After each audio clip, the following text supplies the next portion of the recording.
নমস্কার বন্ধুরা, স্বপ্নবিলা চ্যানেলের ঘরকন্যায় সবাইকে অনেক অনেক স্বাগত। আমি আবার একটি নতুন রেসিপি নিয়ে চলে এসেছি। এই রেসিপিটি হয়তো আগে কেউ কখনো করেনি, আমি সবার প্রথম হয়তো করছি। আজকে কিন্তু মাছের পকোড়া তৈরি করে দেখাবো। যে সমস্ত বাচ্চারা কিংবা যে কেউই মাছ খেতে চায় না, এরকমভাবে মাছের পকোড়া তৈরি করে দেবেন, হামেশাই কিন্তু খেয়ে নেবে। একদম কম সময়ের রান্না, খুব তাড়াতাড়িও হয়ে যায়, এদিকে খেতেও কিন্তু খুবই সুস্বাদু হয়। পকোড়াগুলো বোঝাই যায় না যে মাছের পকোড়া খাচ্ছি। ডালের পাতে কিংবা সন্ধ্যাবেলায় এরকম মাছের পকোড়া হলে কিন্তু একেবারে খাওয়াটা জমে যাবে। ভিডিওটি স্কিপ না করে আমার সঙ্গে থাকুন এবং শেষ পর্যন্ত ভিডিওটি দেখতে থাকুন। মাছের পকোড়া তৈরি করার জন্য উনুনের পরে একটা কড়াই বসিয়ে দিয়েছি।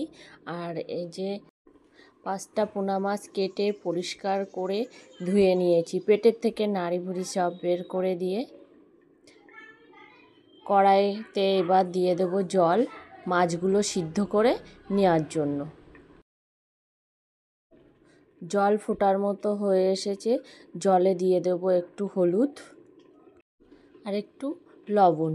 এবার জলের মধ্যে মাছগুলো সব দিয়ে দেবো, কাঁচা মাছ কিন্তু দিয়েছি আমি। এবার ঢাকা দিয়ে 5 মিনিট মাছগুলো সিদ্ধ করে নেব।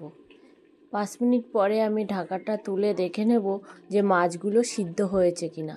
দেখুন, মাছগুলো কিন্তু সব সিদ্ধ হয়ে গেছে।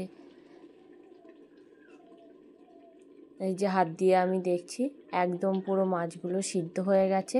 এবার মাছগুলো কড়া থেকে তুলে নেব। মাছগুলো কড়া থেকে সব তুলে নিয়েছি। মাছগুলো একটু ঠান্ডা হওয়ার জন্য আমি এক পাশে রেখে দেবো। ঠান্ডা হয়ে গেলে মাছগুলো সব বেছে নেব। মাছগুলো ঠান্ডা হয়ে গেছে, এবার মাছগুলো সব বেছে নেব আর কাঁটাগুলো ফেলে দেব। একে একে সব মাছগুলি আমি বেছে নিয়েছি। এই যে মাছগুলো সব আমার বাছা হয়ে গেছে, কাঁটাগুলো সব ফেলে দিয়েছি। এবার এই বাছা মাছের মধ্যে পেঁয়াজ কুচিয়ে নিয়েছি, পেঁয়াজ কুচিগুলো দিয়ে দেব। আর নিয়ে নিয়েছি লঙ্কা কুচি। এবার দিয়ে দেব পরিমাণ মতো হলুদ, দিয়ে দেব পরিমাণ মতো লবণ, দিয়ে দেব কাশ্মীরি লঙ্কার গুঁড়ো,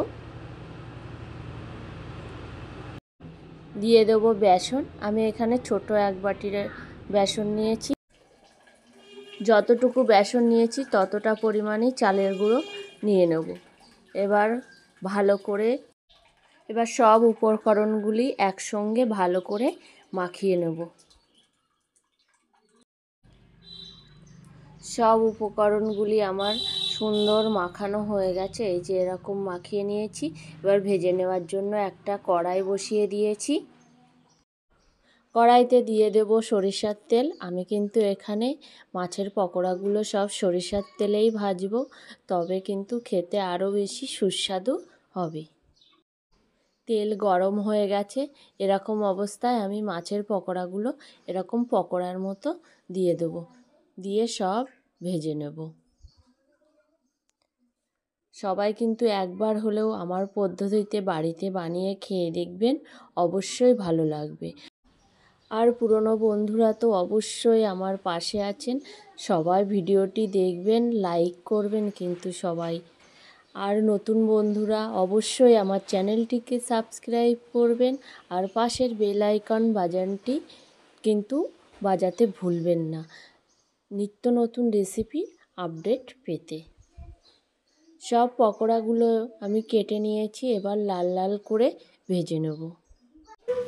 এক পিঠ ভাজা হয়ে গেছে, উল্টে দেব, দিয়ে আর এক পিঠ ভেজে নেব।